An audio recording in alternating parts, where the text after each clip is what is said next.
Assalamualaikum warahmatullahi wabarakatuh. Selamat datang di kuliah kepemimpinan. Hari ini kita akan belajar mengenai elemen kepemimpinan. Di sini ada 3 elemen yang akan kita diskusikan. Yang pertama, pola berpikir, nilai, dan moral. Di sini ada beberapa agenda yang akan kita bahas yang menjadi topik utama. Yang pertama ada definisi elemen kepemimpinan, pengantar pola berpikir, jenis-jenis pola berpikir, kemudian bagaimana pola berpikir dan keputusan pemimpin ini memiliki korelasi. Selanjutnya signifikansi nilai dalam kepemimpinan, nilai-nilai yang mendasari kepemimpinan, peran moral pemimpin, keterkaitan elemen-elemen kepemimpinan, dan terakhir pengembangan elemen-elemen kepemimpinan. Sebelum kita lanjut ke pembahasan berikutnya, kita terlebih dahulu harus mengetahui apa sebenarnya elemen dari kepemimpinan. Jadi elemen ini adalah karakteristik atau atribut tertentu yang dimiliki atau dipraktikkan oleh seorang pemimpin. Jadi atribut ini sifatnya melekat. Meskipun dia tidak ajak dalam seorang pemimpin, namun di sini ia berfungsi menjadi ciri atau atribut yang melekat di seorang pemimpin. Jadi elemen ini juga bisa menjadi upaya untuk memimpin dan mengelola organisasi, kemudian mencirikan gaya kepemimpinan dalam membimbing, menginspirasi, dan bagaimana memotivasi anggota. Sebenarnya elemen ini tidak hanya 3 poin ini, tapi bervariasi tergantung pada konteks dan teori kepemimpinan. Kemudian, mencerminkan keterampilan yang dianggap penting untuk menjadi pemimpin yang efektif. Selanjutnya kita akan membahas mengenai elemen yang pertama. Di sini ada pola berpikir. Nah, sebenarnya di sini saya memecah pembahasannya menjadi 2 hal, 2 pembahasan. Yang pertama mengenai berpikir itu sendiri, kemudian pola berpikir. Jadi berpikir ini merupakan proses mental kompleks, bagaimana seseorang melakukan proses informasi, kemudian mengevaluasi konsep, membuat perencanaan, mengambil keputusan, hingga semua hal itu, semua proses itu menjadi resolusi masalah yang ditemukan. Nah, dalam ilmu psikologi, proses berpikir tidak hanya berkaitan dengan fungsi kognitif semata, tetapi ia juga terhubung dengan ada aspek emosi dan aspek sosial. Tentu berpikir manusia ini dipengaruhi oleh pengalaman, pengetahuan, dan konteks sosial. Nah, sedangkan apa itu pola berpikir? Jadi kalau tadi kita membahas tentang berpikirnya saja, sekarang ini pola, yaitu kecenderungan atau cara sistematis di mana manusia memproses, mengorganisir, dan memahami informasi serta situasi yang terjadi. Jadi ini termasuk bagaimana kita terbiasa merespon ya, terbiasa berpikir, kemudian pendekatan yang biasa kita gunakan terhadap pemecahan masalah, dan cara menginterpretasikan dunia sekitar. Artinya ini sudah menjadi pola atau terstruktur gitu. Sudah menjadi respon yang otomatis kita lakukan, sehingga terbentuklah sebuah pola. Nah, pola berpikir ini mencerminkan struktur pikiran individu dan mempengaruhi cara seseorang merespon, membuat keputusan, dan bagaimana ia berinteraksi dengan lingkungannya. Selanjutnya kita akan membahas jenis pola berpikir. Jadi pola berpikir sebenarnya ada banyak jika kita mau membedahnya lebih jauh. Nah, dalam hal ini kita akan melihat 5 jenis pola berpikir. Yang pertama ada berpikir abstrak. Jadi berpikir abstrak ini melihat segala sesuatu tentang konsep atau ide tanpa terikat pada objek atau peristiwa yang melekat. Jadi kita melihat lebih besar, lebih jauh, dan tidak melulu tentang apa yang benar-benar terjadi gitu. Jadi fokusnya terhadap 2 hal nih. Fokus terhadap gambaran yang lebih besar atau lebih lengkap dari peristiwa kecil yang terjadi. Kemudian berpikir abstrak ini memudahkan kita untuk menjawab pertanyaan mengapa. Jadi yang berkaitan dengan tujuan dari suatu proses gitu. Misalkan mengapa hal itu terjadi. Nah, untuk menjawab pertanyaan tersebut, maka dibutuhkan kemampuan berpikir abstrak, karena berpikir abstrak ini artinya dia mengelola ide dan informasi untuk menjawab apa sebenarnya tujuan dan melihat secara lebih luas. Nah, jenis yang kedua ada lawan dari berpikir abstrak, yaitu berpikir konkret. Jadi berpikir konkret ini memahami dan merespon situasi atau objek yang real, yang nyata, yang spesifik terjadi. Fokus terhadap detail yang lebih spesifik atau sebuah objek atau respon. Kemudian berpikir konkret juga lebih digunakan untuk menjawab pertanyaan bagaimana. Karena ketika seseorang menjawab pertanyaan bagaimana, maka tentu jawabannya akan menjadi lebih teknis. Nah, sehingga lebih konkret dan lebih terikat dengan peristiwa yang terjadi. Jenis pola berpikir yang ketiga ada berpikir kritis. Jadi mempertanyakan dan mengevaluasi argumen atau sebuah pendapat. Nah, berpikir kritis ini membuat keputusan yang informasional berdasarkan pada data dan fakta yang terjadi, karena kita akan mengevaluasi, akan mengumpulkan informasi-informasi yang ditemukan untuk kemudian mengatasi masalah dan memahami dunia dengan cara yang lebih detail dan mendalam. Jenis pola berpikir yang keempat ada pola berpikir holistik. Singkatnya, pola berpikir ini bersifat mendalam dan menyeluruh atau keseluruhan. Jadi pemahaman dan evaluasi suatu konsep, masalah, atau situasi secara utuh dalam konteks keseluruhan. Jadi sangat mendetail gitu, dilihat satu persatu, kemudian dicek satu persatu, kemudian dilakukan analisis dan evaluasi. Tidak hanya memandang bagian per bagian, tetapi memahami hubungan, menarik kausalitas maupun korelasi, dan interaksi antar bagian-bagian.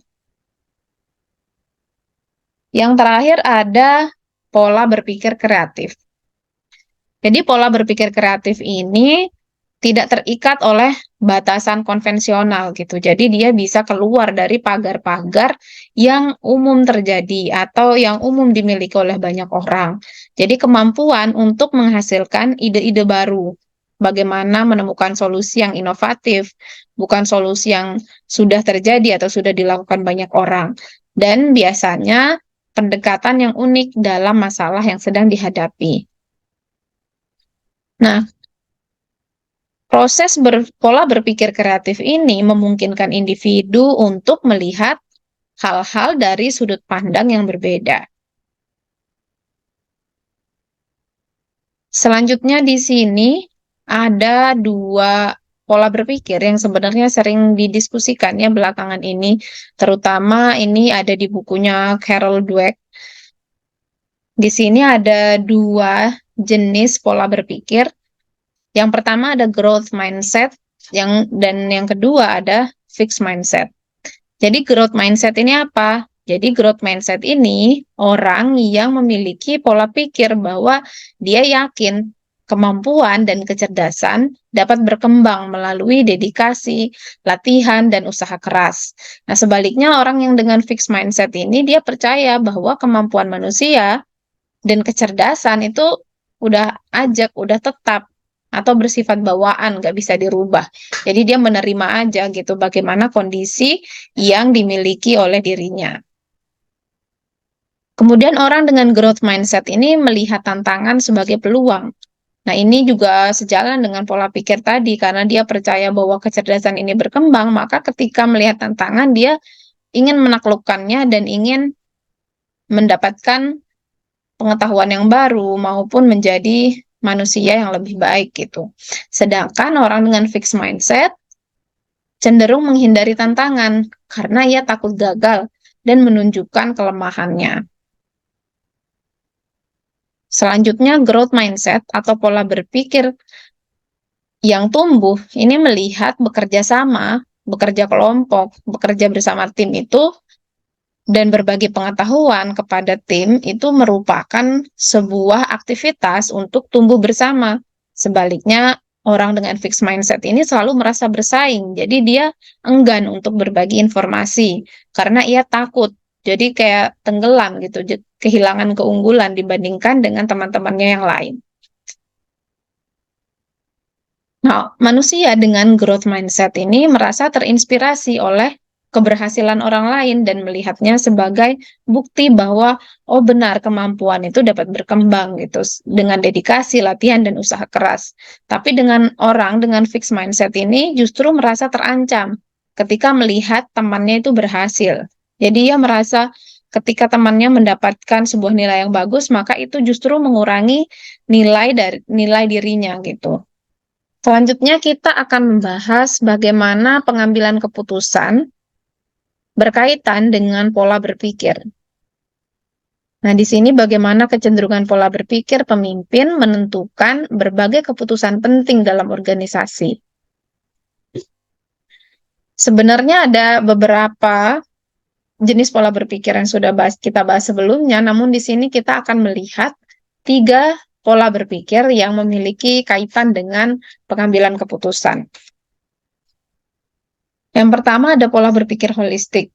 Jadi, pemimpin yang memiliki pola berpikir holistik ini cenderung mempertimbangkan konsekuensi keputusan dalam jangka yang panjang karena dia melihat berbagai analisis secara mendetail satu persatu dan secara menyeluruh. Nah, pemimpin yakin bahwa keputusan dapat memiliki efek domino pada masa depan. Jadi ia benar-benar serius untuk melihatnya dan menelitinya satu persatu.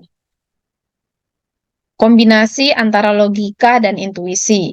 Jadi pola berpikir holistik ini ketika membuat keputusan, ia sebenarnya mengandalkan data, fakta, tapi ia juga tidak melupakan insting ketika menghadapi keputusan yang kompleks karena dia benar-benar melihat sebuah masalah itu dari berbagai segi.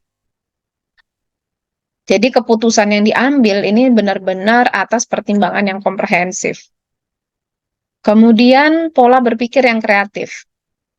Pemimpin dengan pola berpikir kreatif ini menciptakan solusi yang tidak hanya memecahkan masalah, tetapi membawa perubahan positif dan memberikan nilai tambah bagi organisasi.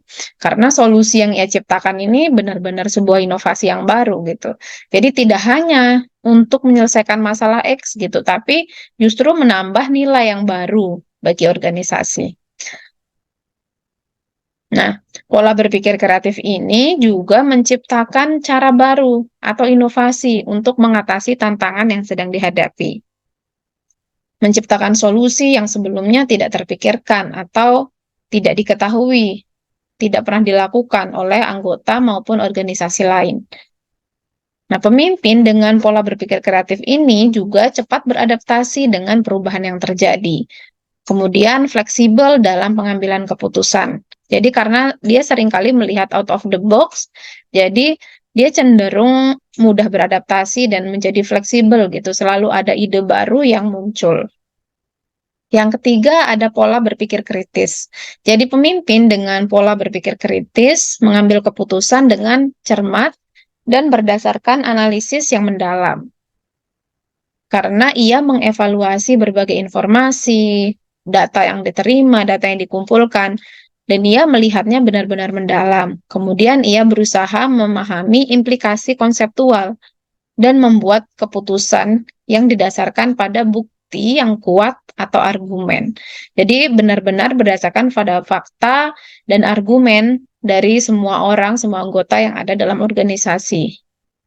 Nah, pemimpin dengan pola berpikir kritis ini berfokus pada pendekatan yang sistematis, informasional, kemudian data-data yang relevan dengan kebutuhan dari masalah yang sedang dihadapi. Elemen berikutnya adalah nilai. Nilai dalam kepemimpinan merupakan prinsip-prinsip dan keyakinan yang menjadi landasan bagi pemimpin, baik dalam mengambil keputusan, berinteraksi dengan orang lain, maupun ketika mengelola organisasi secara menyeluruh. Nah, nilai-nilai ini mencerminkan apa yang dianggap penting dan benar, dan memandu tindakan serta perilaku pemimpin dalam berbagai kondisi, dan ketika menghadapi berbagai permasalahan dalam konteks individu maupun organisasi.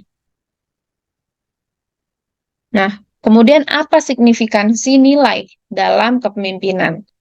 Jadi nilai-nilai dalam kepemimpinan tidak hanya menciptakan fondasi moral dan etika, tetapi ia juga membentuk budaya dan lingkungan kerja yang mempromosikan kolaborasi. Nah, nilai pemimpin itu tidak bisa dilihat sebagai nilai seorang individu semata, karena dia adalah leader yang menjadi center di organisasi. Jadi nilainya ini juga akhirnya nilai yang bersifat individu itu juga membentuk budaya dan lingkungan kerja, selanjutnya pertumbuhan dan keberhasilan organisasi secara keseluruhan. Nah, nilai kepemimpinan, signifikansinya ini kita lihat dalam 3 poin. Yang pertama, terkait dengan tujuan. Jadi nilai kepemimpinan itu merupakan panduan dalam pengambilan keputusan dan membantu menentukan visi misi organisasi. Jadi karena pemimpin benar-benar terkait dengan organisasi, maka nilainya itu juga bisa menjadi panduan ketika organisasi mengalami masalah, bagaimana membuat keputusan, bahkan juga menjadi dasar dari pembuatan visi misinya. Kemudian yang kedua adalah budaya organisasi.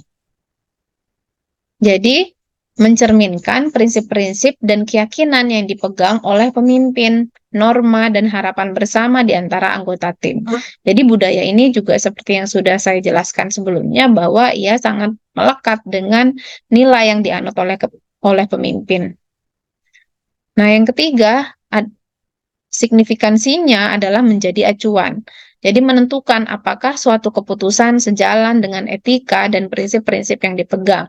Jadi ketika menghadapi sebuah masalah dan ditemukan solusi, kemudian tentu seorang pemimpin akan menilai terlebih dahulu apakah solusi tersebut sudah sejalan dengan nilai yang ia miliki sebagai individu maupun budaya atau nilai dalam organisasi. Nah, nilai ini berfungsi sebagai acuan. Selanjutnya, kita akan membahas mengenai nilai yang mendasari kepemimpinan. Sebenarnya ada banyak nilai ataupun value yang menjadi sangat urgent atau menjadi hal yang sangat mendasar dalam kepribadian seorang pemimpin. Namun di sini kita akan membahas 4 poin. Yang pertama ada integritas. Jadi, pemimpin bertindak sesuai dengan etika dan moral yang dipegang. Artinya dia menjaga integritasnya, dia memberikan contoh dan menjadi teladan bagi anggota di dalam organisasi. Kemudian nilai yang kedua adalah keadilan, di mana pemimpin mampu menciptakan lingkungan pada setiap anggota tim, di mana setiap anggota ini merasa dihargai tanpa memandang ras, gender, atau agama yang dianut oleh anggota dalam tim. Yang ketiga ada service atau pelayanan, di mana seorang pemimpin ini mendedikasikan diri untuk melayani, memberi inspirasi, dan memotivasi para anggota yang terlibat di organisasi. Yang keempat ada kerjasama dan kolaborasi. Nah, ini juga menjadi nilai yang penting untuk dimiliki seorang pemimpin, di mana pemimpin itu mampu menghargai kontribusi setiap anggota tim dan mempromosikan kerjasama untuk mencapai tujuan bersama, tujuan organisasi. Nah, nilai seorang pemimpin ini bersifat komplementer dan dapat saling memperkuat, jadi dia tidak bisa berdiri sendiri. Nah, nilai-nilai ini tentu saja sangat fundamental ya untuk dimiliki oleh seseorang untuk menjadi dasar dalam memimpin sebuah organisasi. Jadi ini karakteristik yang juga melekat pada manusia. Nah, kombinasi nilai-nilai ini dapat menjadi landasan yang kokoh untuk kepemimpinan yang efektif dan berkelanjutan. Elemen yang ketiga adalah moral pemimpin. Jadi moral pemimpin ini sebenarnya sangat mirip dengan nilai yang telah kita bahas sebelumnya. Tapi moral ini berkaitan dengan apa yang dianggap benar atau salah, baik atau buruk. Jadi pertimbangan etika yang lebih konkret dan spesifik, lebih nyata dalam kehidupan sehari-hari gitu. Jadi mencakup norma-norma etika yang mengatur perilaku. Jadi ketika membahas tentang perilaku, maka tentu ini menjadi lebih konkret, lebih real ya, dibandingkan ketika kita membahas nilai yang cenderung lebih abstrak. Nah, nilai membentuk dasar bagi sistem moral, dan moral dianggap sebagai implementasi konkret dari nilai-nilai dalam kehidupan sehari-hari. Jika tadi nilai itu tertanam dalam diri individu, ketika sebuah nilai itu diinternalisasi, maka muncul menjadi moral dalam diri seseorang. Nah, di sini kita akan membahas moral pemimpin. Selanjutnya kita akan membahas peran moral pemimpin. Jadi moralitas pemimpin mencerminkan nilai-nilai etika yang dipercaya oleh seorang pemimpin, kemudian integritas yang diterapkan dalam pengambilan keputusan dan perilaku pemimpin dalam mengelola sebuah organisasi. Di sini ada 3 peran moral yang akan kita bahas. Yang pertama adalah teladan. Jadi bagaimana pemimpin itu menjadi sosok yang membimbing bawahan atau anggota untuk bertindak dengan benar sesuai dengan aturan yang ditetapkan, kemudian untuk mendapatkan tujuan dari organisasi. Nah, yang kedua adalah trust atau kepercayaan. Bagaimana seorang pemimpin itu mampu membangun dan memelihara kepercayaan dengan bersikap jujur, transparan, dan adil. Ini termasuk menjadi nilai yang sudah kita bahas sebelumnya, yang kemudian diimplementasikan dalam bentuk kemampuannya untuk memelihara kepercayaan anggota yang terlibat di dalam tim. Yang ketiga, moral pemimpin ini juga berperan sebagai standar etika. Bagaimana seorang pemimpin menetapkan standar etika yang tinggi untuk diterapkan pada diri mereka sendiri maupun organisasi yang mereka pimpin. Baiklah, selanjutnya kita akan membahas mengenai keterkaitan antara elemen-elemen kepemimpinan. Nah, kita sudah membahas 3 elemen di penjelasan sebelumnya. Ketiga elemen ini tentu membentuk kepribadian dan gaya kepemimpinan. Jadi kita bisa melihat seorang pemimpin itu dari pola berpikirnya, kemudian bagaimana ia memiliki nilai yang dipercayanya, dan kemudian mengimplementasikannya dalam moral yang menjadi standar etika bagi dirinya sendiri maupun organisasi. Nah, pemimpin dapat mengembangkan kepemimpinan yang kokoh, konsisten, dan etis dengan memperbaiki maupun meningkatkan elemen-elemen yang melekat dalam dirinya. Selanjutnya kita akan melihat korelasi antara elemen-elemen ini dalam 3 poin penjelasan. Di sini ada pola berpikir dan nilai. Jadi nilai itu berperan dalam membentuk kerangka kerja pemikiran. Jadi pemikiran tentu tidak berdiri sendiri, dia pasti dipengaruhi oleh nilai yang dianut seseorang. Selanjutnya, bagaimana seseorang pemimpin itu memandu dalam menentukan prioritas dengan nilai yang dimilikinya, kemudian mengarah pada proses pemikirannya, akhirnya mampu menentukan prioritas dan membantu dalam menghadapi kompleksitas situasi dengan konsistensi yang tinggi. Selanjutnya, keterkaitan antara pola berpikir dan moral. Jadi, pola berpikir ini membantu seseorang untuk memahami dan menginternalisasi prinsip-prinsip moral yang dianut. Jadi, tentu memiliki keterkaitan yang sangat erat. Jadi, di mana pertimbangan etis membantu pemimpin dalam membuat keputusan yang sesuai. Sedangkan membuat keputusan ini tentu berada dalam ranah kognitif, dan pertimbangan etis ini berada dalam ranah moralitas. Selanjutnya, moral dan nilai. Nilai menciptakan dasar dari moralitas. Ini pernah kita bahas sebelumnya, bahwa nilai ini adalah bentuk abstraknya, sedangkan moral ini lebih konkretnya. Jadi mempengaruhi bagaimana seorang melakukan evaluasi, tindakan, dan keputusan yang diambil. Tentu hal ini sangat erat kaitannya antara satu sama lain. Pada penjelasan berikutnya, kita akan membahas mengenai pengembangan elemen kepemimpinan. Jadi, bagaimana elemen-elemen kepemimpinan ini bersifat malleable, artinya dia lunak dan bisa diperbaiki, bisa ditingkatkan. Nah, di sini ada 3 cara mudah dan bisa dilakukan sendiri. Yang pertama adalah refleksi diri. Jadi, bagaimana seorang pemimpin itu merefleksikan pola berpikir yang dimiliki, nilai, dan moralitas. Bisa dengan membuat pertanyaan-pertanyaan reflektif, seperti apakah cara memimpinku sudah benar, kemudian bagaimana perasaan karyawanku ketika aku membuat keputusan seperti ini. Nah, kemudian berbagai jenis pertanyaan reflektif yang lain. Nah, hal ini dapat membantu pemimpin memahami elemen-elemen yang melekat dalam dirinya.